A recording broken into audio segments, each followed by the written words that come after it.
ഡൽഹി മുഖ്യമന്ത്രിയുടെ വസതിയിൽ വെച്ച് രാജ്യസഭാംഗം സ്വാതി മലിവാളിനെ കയ്യേറ്റം ചെയ്തുവെന്ന പരാതിയിൽ അരവിന്ദ് കെജ്രിവാളിന്റെ വീട്ടിലെ CCTV DVR പോലീസ് പിടിച്ചെടുത്തു. സംഭവ ദിവസത്തെ ദൃശ്യങ്ങൾ പരിശോധിക്കാനാണ് നടപടി. നിതിൻ അംബുജൻ വിവരങ്ങളുമായി. നിതിൻ, ഇപ്പോൾ ഇത് വളരെ പ്രധാനപ്പെട്ട ഒരു നടപടിയാണ് പോലീസിന്റെ ഭാഗത്തുനിന്നുണ്ടായിട്ടുള്ളത്. എന്താണ് അവിടെ സംഭവിച്ചത്? ഇതിന്റെ കൃത്യമായ വിവരങ്ങളൊക്കെ ഇതിലൂടെ കണ്ടുപിടിക്കാൻ കഴിയില്ലേ?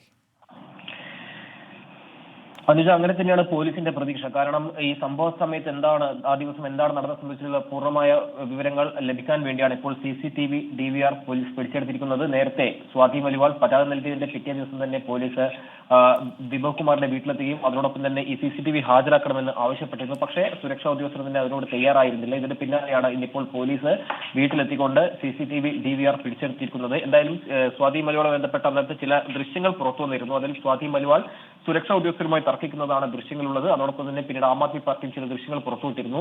അതിലടക്കം ആം ആദ്മി പാർട്ടി വലിയ പ്രതിരോധം സ്വാതി മലിവാളിനെതിരെ തീർത്തു. കാരണം സ്വാതി മലിവാളിന്റെ വാദങ്ങൾ കള്ളമാണെന്നായിരുന്നു ആം ആദ്മി പാർട്ടിയുടെ പ്രതിരോധം. പക്ഷേ സ്വാതി മലിവാൾ നേരത്തെ വ്യക്തമാക്കിയത് പൂർണ്ണമായി CCTV ദൃശ്യങ്ങൾ പുറത്തുവിട്ടാലേ ഇതിന്റെ വ്യക്തത വരികയുള്ളൂ എന്നാണ് വ്യക്തമാക്കിയത്. എന്തായാലും ഇപ്പോൾ ആ അന്വേഷണം ആ രീതിയിലും ഇപ്പോൾ പോലീസ് തുടരുകയാണ്. അതേസമയം തന്നെ വിഭവ് കുമാർ ചോദ്യം ചെയ്യലിനോട് സഹകരിക്കുന്നില്ല എന്നാണ് ഡൽഹി പോലീസ് വ്യക്തമാക്കിയിരിക്കുന്നത്. ഈ ഒരു പശ്ചാത്തലത്തിൽ തുടർ നടപടികൾക്ക് ഡൽഹി പോലീസ് കടക്കുന്നുണ്ട്. എന്തായാലും ഫോണിലെ രേഖകൾ, പ്രത്യേകിച്ചും ഇവരുടെ ചാറ്റുകളടക്കം വിഭവ് കുമാറിന്റെ ചാറ്റുകൾ ഇപ്പോൾ ഡിലീറ്റ് ചെയ്തെന്നാണ് പോലീസ് വ്യക്തമാക്കുന്നത്. അത് വീണ്ടെടുക്കാനുള്ള ശ്രമം ഇപ്പോൾ തുടരുന്നു പോലീസ് അറിയിച്ചിട്ടുണ്ട്.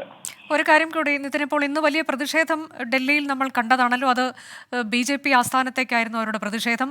തങ്ങളുടെ എങ്ങനെയാണ് ആം ആദ്മി പാർട്ടി ഇല്ലാതാക്കാൻ BJP ശ്രമിക്കുന്നത്, പ്രധാനമന്ത്രി ശ്രമിക്കുന്നത് തുടങ്ങിയ കാര്യങ്ങളൊക്കെ അരവിന്ദ് കെജ്രിവാൾ വ്യക്തമാക്കുന്നത് നമ്മൾ കണ്ടു. പിന്നീട് പ്രതിഷേധക്കാരോട് പിരിഞ്ഞു പോകാൻ ആവശ്യപ്പെടുന്നു, നേതാക്കൾ ഉൾപ്പെടെയുള്ളവരോട് പിരിഞ്ഞു പോകാൻ ആവശ്യപ്പെടുന്നു. ആ തരത്തിലേക്ക് പ്രതിഷേധം എങ്ങനെയായിരുന്നു? ആം ആദ്മി പാർട്ടി നേതാക്കളെ വേട്ടയാടുന്നതിൽ പ്രതിഷേധിച്ചാണ് മുഖ്യമന്ത്രി അരവിന്ദ് കെജ്രിവാൾ, സഞ്ജയ് സിംഗ്, അതോടൊപ്പം തന്നെ മന്ത്രിമാരായ അതിഷി, സൗരഭ് ഭരദ്വാജ് ഉൾപ്പെടെയുള്ള നേതാക്കൾ ഇന്ന് BJP ആസ്ഥാനത്തേക്ക് മാർച്ച് പ്രഖ്യാപിച്ചത്. മാർച്ച് പ്രഖ്യാപിച്ച ഘട്ടത്തിൽ തന്നെ പോലീസും അതോടൊപ്പം തന്നെ അർദ്ധസൈനിക വിഭാഗവും വലിയ സുരക്ഷാ ക്രമീകരണങ്ങൾ ഒരുക്കിയിരുന്നു. ഡൽഹിയിലെ ITO മേഖലയിൽ 144 പ്രഖ്യാപിച്ചാണ് പോലീസ് ഈ മാർച്ചിനെ തടഞ്ഞത്.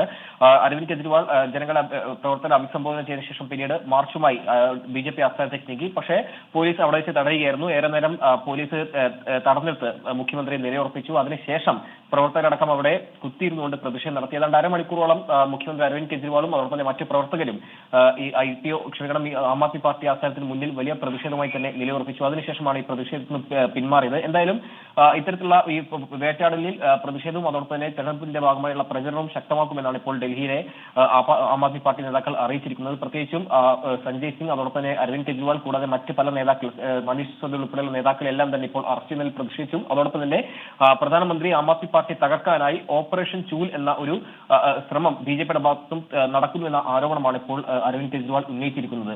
ആ നിലയിലായിരുന്നു ഇന്നത്തെ പ്രതിഷേധം. എന്തായാലും ഈ പ്രതിഷേധത്തിനെതിരെ ഇപ്പോൾ BJP രംഗത്ത് വന്നിരിക്കുകയാണ്. ഈ മൗനം വെടിഞ്ഞുകൊണ്ട് ഈ കൃത്യമായ നടപടി വിഭവ് കുമാർ സ്വീകരിക്കണം എന്നാണ് ഇപ്പോൾ BJP ആവശ്യപ്പെട്ടിരിക്കുന്നത്. ഡൽഹിയിൽ ആം ആദ്മി പാർട്ടിയുടെ പ്രതിഷേധം, ഒപ്പം തന്നെ ഇപ്പോൾ സ്വാതി മലിവാളിന്റെ പരാതിയിൽ എന്ത് നടപടി പോലീസ് സ്വീകരിച്ചിട്ടുണ്ട്, അതിന്റെ ഏറ്റവും പുതിയ വിവരങ്ങളാണ് നിതിൻ അംബുജൻ നൽകിയത്.